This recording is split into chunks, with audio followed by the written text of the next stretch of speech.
Greetings and welcome once again to the smash hit podcast, Sofa Broker. I am Solly Strickland and this is... I am Daniel McPeake and I hate this intro. It's horrible. We've got to come up with something better than that. Why don't you just do it? You're the TV guy. Okay, carry on, Sol. Can I have your autograph? No. Okay. How was last night? Do you want to quickly riff a little bit on last night? Last night was really good. So, Did a DJ save your life? yeah, there was a DJ there, really good DJ. Don't know her name, but shout out to her. Tell the gang a little bit about this. I think this is a really interesting part of where real estate's going and where your career's going, actually. Actually, that's right, actually. This is quite an interesting gap that's being filled now. So, there's a development called The Stage, very famous in Shoreditch. It's being built at the moment by Galliard Homes. Our good buddies. I learnt something really interesting about The Stage. Guess why it's called The Stage? Because there's a stage there, performing arts. Yeah, and guess who? Guess who writ something very famous and very romantic? Do you know the first thing I thought was Kate Bush when you said that? No. Okay, you remember the Globe? The Globe. The Globe Theatre. Theatre? Yeah. Not everything was writ for the Globe. So Billy did stuff up there in Shoreditch? Who? Billy. Billy who? William. Mate, can you come away from the fact that you once went to a posh school? Okay. Just come William. down the line to everyone else. Well, we just called him Shakespeare. All right. Right, with a bit of spear. Okay. All right. You know, William. Don't Like, who the hell? I so when you nearly said said William, Britney. I know no one here called William that's alive at the moment. Okay, so tell us more about the stage. So the stage, it's in Shoreditch, and they found a part of this old stage that was dug up that was the original theatre that was a setting for the original Romeo and Juliet. So it was played on the stage, and it was in Shoreditch there, and it wasn't the original site, which was burnt and then put back together again in the Globe. Yeah. So it's a famous place. So we're here, right? And we've got these amazing apartments. It's really cool. They're gorgeous, It's actually. fantastic. Yeah. They've got some crazy stuff. They've got like indoor, not cricket. It's not cricket, is it? Better be. Can I buy one? No, it's golf. So they've got like an indoor golf thing. You can do bowling in there. And the development's laid on like it's from Brooklyn. I was going to say, that's like a really American kind of thing, a New York kind of thing. Yeah, it's like, don't come out of your apartment, right? You can everything you need to do is here. Small flats, great living spaces. Massive open areas. You can have chefs there, all that kind of thing. Yeah. We're halfway up there because now they've all got their own bar and they've got their own bar areas. And we're there for an open evening, courtesy of Galliard, but because it's just influencers that have been invited along. Right, of which Is that what you are? Well, no, I just went along because David Gammon owned it. You're a bit beyond that. Asked me. You're a bit beyond that. but we was there, and it was really strange because we turned up, and there was a load of younger people. So me and you would have been old, okay. So we would have been like, game. Wow, yeah, they were younger people, and they're all walking around taking pictures on their phone, talking to each other, making videos and making content about the development without a whiff of portals in sight. We're going to talk about this in a minute, aren't we? And sort of pet hates and all that kind of stuff. But I think what's really interesting about this, and this is what we tell the guys on our team, is when you create an event for people that actually matter. And you know what? Buyers, funnily enough, don't matter at that point. Yeah. Because if you go, here's an open house, come and see some great flats, and you put it on Rightmove and Zoopla or LinkedIn or whatever it might be, and you just get a bunch of buyers, what are you actually achieving? Because they're probably not even real buyers. 100%. There's a stage before. There's a stage before that, and we was at that stage. We was at that stage before that where we was creating the beginning of a marketplace, and we're creating a marketplace that we're then able to sell into that market directly. And this is where you say, that the sellers come after. You need to create the market. The buyers, so come after. You need to create the market, and we did that by the Instagram people were running around. They were doing some amazing stuff. There was, I was meeting lots of people I haven't met before. Everyone looks young and fantastic, is up to it, but everyone's involved in it on such a serious level. Yeah. You know, these aren't kids. You know, these aren't just running around taking. They're businesses. They're viable modern businesses. Yeah, they're not taking pictures of their lunch or their sausage dogs. Was there a sausage dog there? No, there wasn't. And there was a couple of dogs there as well, which was quite interesting. Oh, yeah. But it was a case of these were businesses. They were making stuff for business and they was making content. And that's the world now we live in. Yeah. We can't afford not to pay attention to this world a lot and invest a lot. Yeah. As brokers, as someone would move forward with their, you know, their business ideas, being a broker, they should be looking at, you know, this is now going to be 70 to 80% of where my buyers are going to come from. Yeah. I need to be able to create content because it's different kind of content creators and, you know, Instagram stars attract different types of people. And that's how you get different types of buyers. That's. Do you remember that? You came to the event I did at Covent Garden, at Neil's Yard Penthouse. Yes. Remember that? And we were thinking of things to do and how to sort of loosen the market and come up with some ideas. When all the normal stuff wasn't really happening. And the word open house comes along. And you're like, open house. It's so boring and suburban. And so I just thought, why don't we call it a social media event? Because the one thing I'm really bad at is social media, but the one thing it really needed was more social media. Yeah. So on a much, much smaller scale and more in-house, I guess, I just invited all of our brokers and you talk about different people with different, you know... different skill sets, different values, different demographics, different friend sets, different influencer sets, whatever. I just got a load of our guys who are just younger than us anyway, you know, a couple of beers, some champagne and some nibbles and just get on the phone and get out there and talk about it and say what you like about it. Don't be shy and see what we can unlock. And when we did that, we got 11 viewings in the 5 days after that event. Yeah. It had 6 viewings the previous year. That's amazing. I mean, that's you tell me whether doing this stuff and having a bunch of young people. Tell the industry right now, those old fuddy-duddies. You know, does this work? Yeah, this does work. And this isn't, you know, the world doesn't revolve around open houses with people there anymore. You have to create the buzz because once you create the buzz and you're able to do this, you know, Instagram phenomena takes place and you take place with it correctly and the right people. There's different sites in there. Everyone's engaged. It's doing the right bits. It takes off. Yeah. You know, and it takes over. And then you've got people coming to you. So that's the difference. You know, these buyers are wanting to come to you because you've come for a certain reason, being there about the property, and they've come to you because they know of you because you're an Instagram star and you've done whatever, and you give them the power to be comfortable enough to come along and. So that's interesting. So that's the kind of business element to it, and it's so funny saying business because a bunch of people in there cool sort of over platform trainers and dogs and nibbles and TikTok and whatever. You say that to a certain type of person in the industry, and they'll go, well, that's not business, that's just having fun. They won't get it, but of course it is the way the business goes. I want to know now, because I wasn't there, and damn it, you did ask me to come along, and it looked really good fun. What I'm really interested in, the sort of the gossipy side of it, because all these influencers are great, and they've all got thousands of followers, and et cetera, and I think you said Nick Ferrari was there, which is fantastic. But you know, quite frankly, of all the people in real estate or in the industry that were there, you're probably the most high-profile person that was there. Nobody else there has been on a BBC Two TV show this recently with 1 million people watching it. So how did you feel going to something like that with all the influencers and a couple of celebrity-type people? How did you feel, and what were the conversations like with you? Did you feel a sense of like being a part of something and going there with a different hat on as opposed to the sort of the broker hat? I understand what you're saying, and you're right to think that because it did change me. Yeah. It has changed recently about this because now when you're coming in and you're doing this, you know, off of the back of a show, it's changed slightly, you know. Yeah. So people that are doing, influencers or whatever they're doing, they want to say hi and they want to come and speak to you.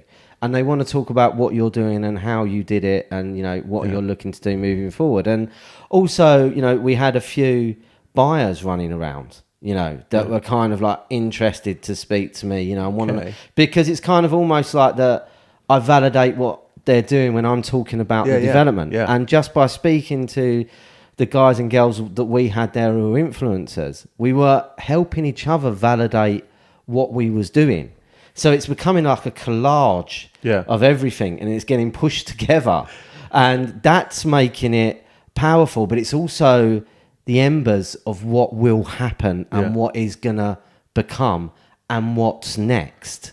And it's like, I'm really excited at the moment to see what could be, not what could be, what fucking is coming up the line. Because you are right when you talk about the older people who wouldn't want to go there and blah, blah, blah. Why are a load of influencers there? You know, we need to take real buyers only. We ain't walking through the front door unless sign them in at a register. And we are not walking through the front door unless they've got someone that wants to buy it. Otherwise, we're gonna piss off. Database. Yeah, database. And what they're forgetting, that it's brand that makes the world tick. Yeah. Okay, Coca-Cola's massive. You know, but Coca-Cola can stop selling Coca-Cola and still be massive. Yeah.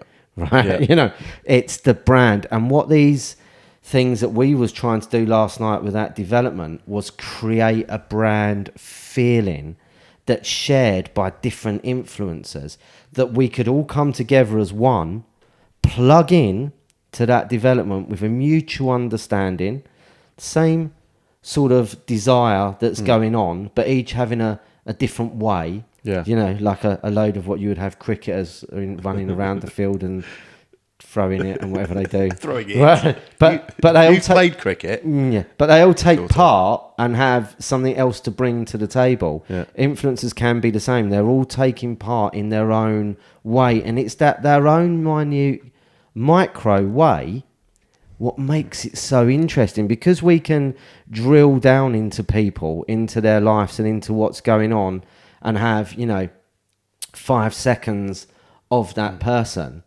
We fall in love with that person. We don't mind if they've only got 200 or 300 followers. Yeah.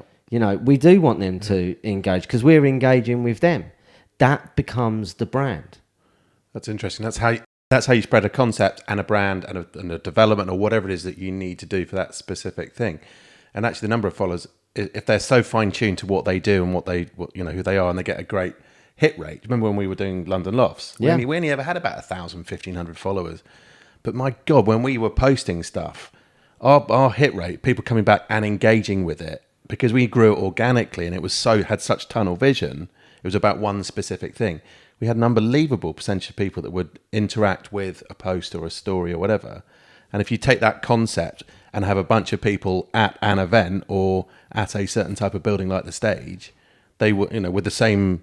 if you've got 10 of those people all talking about something with their followers, whether it's 1,000 or 20,000, and they're getting that percentage kind of hit rate back, that's golden for a developer, right? That's much better than having a bunch of registered database buyers turn up. So is asking you, is it worthwhile, people that are coming into agency, they're becoming brokers, is it worthwhile them becoming Instagram-able? And how do they do that? I mean, I will caveat that with we will have a high-profile influencer on this later on in the series who will give you a rundown in it. But just, you've been doing this a while. Yeah. You've done this a few times. You've given some pretty good advice out to it. I can speak of a few people, I won't name them, that wasn't doing it that now are. Okay. that are good at it. Yeah. So what advice do you give, and how do you tell them to be? Can you tell them to behave, or is that a no-no? Do you know, it's interesting because you're talking to someone who actually I'm not Mr. Content and I don't have loads of followers. I'm actually okay at it. I keep telling people, because I'm old and it's an old person's joke, isn't it, on terrible at social media. I'm actually, when I do it, I think you'd probably say I'm pretty okay. My presentation's okay. It's quite tongue-in-cheek. It's very me. I never lie. Yeah. I can't stand that. Yeah, don't do that. I never airbrush myself. I never do any of that crazy stuff. It's definitely me, warts and all, right? Like today. Yeah. Or whatever. And I think one of the things, I don't know whether this is right or wrong, actually, because I can't tell someone who's 22 or 25 what is right or wrong with social media, but I can maybe... I think because I'm a relatively modern human being and I'm quite modern within the industry despite my age, like you are, we're both very similar in that respect. We do look at the zeitgeist. We do see what, like you, a bunch of influencers last night and Dachshunds and stuff like that, Nibbles, at an event. Which, let's face it, 5-10 years ago, you'd have gone, really? Oh, I would have walked out. So that's but you're going with you're part of the movement because of Nessie and everything else on the TV show. So you are part of it. Yeah. So I think it's a tricky one because of my age. You'd think, oh well, I shouldn't be talking to 22-year-olds about their social media, and that's probably fair. I shouldn't be talking. Oh, hold on, but but you have been talking about property. That's for where years I was going to exactly. Okay, so social media is one thing, and real estate is one thing, but actually. The two are now, as we've been talking about for the last few minutes and about the event you went to yesterday, they are now so linked that you can't deny it. So when people come to us, it's not just about, well, what's your business plan? Where are you going to be doing stuff? What kind of clients? It is, social media is a big thing. And I'm very happy to be, and I like being a part of that conversation because I can kind of look at it quite objectively as well. Because if if they show me their social media and it is just so OTT, like there's a few, you've got to. What's an example of a blazing mistake for someone to have be doing? I think a really big classic mistake is if you're into social media and you're into branding and you think branding is the future of real estate, which of course we do. We are a hyper brand, right? Yeah. And if you're going to come to Nessie, because for that kind of the sizzle around being part of a really red hot brand. It never ceases to amaze me when people then come to us and go, oh, look, I've just had a friend of mine give me a whole new branding for my website. I'm called Apple Tree Estates, amazing new social media Instagram account. Look at me at Apple Tree. And I'm like, really great if you're starting your own business and you're not partnering with Apple Tree Estates. Well, if you're partnering with Apple Tree, you're basically Apple Tree. But if you're coming to Nessie, because surely one of the big things about it would be to be saying Nesseekers quite a lot, because let's face it, it has hundreds of thousands of people following on social media, millions of people watching it on TV, and a lot of people know the brand. So when I did my little aside, when I finally did my Nesseekers Instagram account and wasn't using my private one with my kids and stuff, I just put Solly_Nesseekers, and because I noticed everyone who's got Nesseekers, _Nesseekers was just getting a bit more traction amongst the group.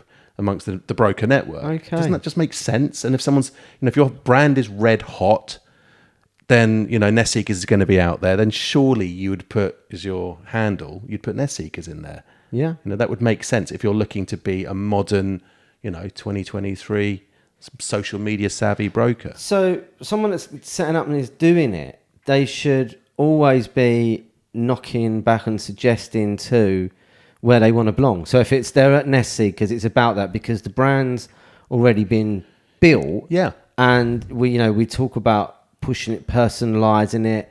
That's how they step it up and change it. Totally. And also think of it from a business point of view. What do we talk about the whole time on academies and things like that? Co-broke or go broke. Right.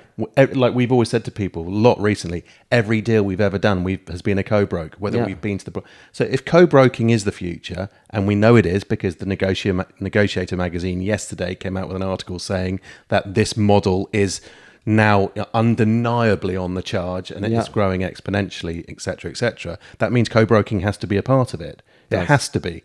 So what better, and if you've got 1,500 brokers around the world like Nesseekers does, you're going to be doing a lot of co-broking within the singular brand experience, which, more of that another time. But so essentially, if you put Nesseekers, you've got more people within just Nesseekers itself. So that makes the whole co-broking business side of it, which would normally be mail outs or ringing someone up or WhatsApping them, suddenly, actually, your internal sort of database mail out could be an Instagram story. You've walked out of a $2 million listing or pound listing in wherever it is down here. You've put it out there, 2 million on a story, 24 hours. It's buzzing around the Nesseekers network on stories. There's someone out there who's if you know what I mean, you can see how that it almost feels like it's a database mail out, an internal kind of mail out, and someone might come to you with a buyer through that. So that goes right back to if I was just Applegate, whatever it was, or Oak Tree Estates, it would just get lost. You wouldn't even have those followers. So being part of that and talking about Nessie, because it's part of the power, talking about your social media, and then that super powers the brand. Yeah. You know, what did you say? You called it something a minute ago, and I thought it was fantastic when you said it's an Uber brand or something. I can't remember exactly what you said, but there is that direction it gets pointed into, and then it's your own ability then to turn on the tap. Yeah. And I think we both know someone that does something and does this really well. And they do it. You're looking at me because you think I'm going to scare you, but I'm not. This is going to be okay for me to say this to you. Right? Okay. They do this the whole time, right? With one of our superpower brokers in the States, Sean Elliott. There you go. Talks about this all the time. Whenever he does his Instagram post or whatever, he does the post, and when he's finished, he stops, he turns to the camera, and I'll let you do it because you do it in such a great accent. If Sean, if you're listening, I'm sorry that... Eddie, that Solly is about to destroy your accent live, and I know that my accent's brilliant because I did the video card for him, the business video card. Well, then, now he flies out. So why the hell am I doing this? Because you just do this so well when you do his voice. So just to remind people again. So social media is fantastic when coupled with something that's extremely powerful and quick to get there. Right, it's a long journey to get there. Otherwise, if you're doing what you was doing when you was talking about that, you know, the Apple fucking gate or whatever it is, you can be there for 3 or 4 months, you know, years. When does it happen? NestSeek is already happening. Yeah. So all you got to do is come along and put something on it that's really interesting and good, and straight away you're off. What's the one thing that real estate brokers are interested in? Why money, exactly. Deals. So if you put something up to NestSeeker, and you're a NestSeeker, and you put something up into the NestSeekers broker network that is the right price in the right area, that's super sexy, it's what everyone wants at the moment, there's every chance someone's going to go, I've got a buyer for that. That's money. So what is it that one of our super brokers, Sean Elliott, I'm reminding you again, always does this, right? And you can go onto his Instagram and you can see it, and he will always do it at the end. Yeah. What does he do at the end of everything? So Sean Elliott, who is a super broker, he's been on loads of TV shows. He's a great friend of mine and Dan's. He's a great character. He's our kind of age, if not slightly older. Are you, Sean? I think you probably are. Ooh. Anyway, Sean is a fantastic guy. We love him, and Sean is absolutely leaves people no doubt whatsoever as to who he is. A lot, which is brilliant. Yeah. And this is really important. The brand he's working alongside, he totally understands the power of himself and the work he does and the position he's found himself now in the real estate sort of mega stardom. But he understands the power of the brand alongside him, which is NestSeekers, obviously. And so when Sean does one of his amazing videos, hopefully that people will find the one of him in the Bahamas in his swimming trunks, coming out of an amazing $20 million villa and going, this property is only available with Sean Elliott and only with NestSeekers. Every single time he understands red hot branding on a global scale is helping his already amazing personality and ability to do business. So people that are setting out to do this should be engaging social media. Yeah. We can now say to them, they're empowered to do that because of the brilliance that NestSeekers have, but their own personality, they need to turn that on. Yeah. So is there any takeaways you could give to people? You know, not the do's and don'ts, because there is no do's and don'ts, right? Just do whatever you want. There are no rules. Yeah, we shoot everything in one take, and if you don't like it, don't watch it again. But that's it. Cut. Yeah. Hello?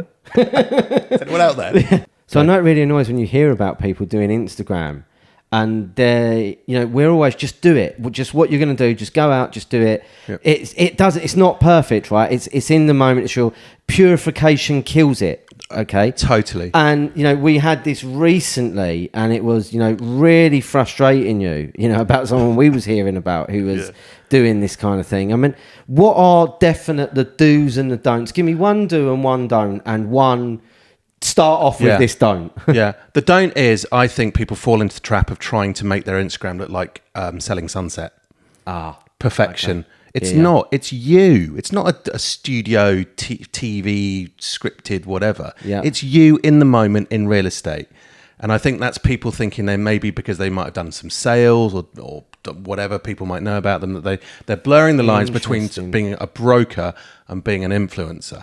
don't for a moment think I'm an influencer, but I think I'm reasonably influential as a human being towards others that want to be in the industry. Well and I think you're probably more of an influencer because you're more media than I am. I think that's fair enough. I'm just better than you in every way, but yeah, thank you for that.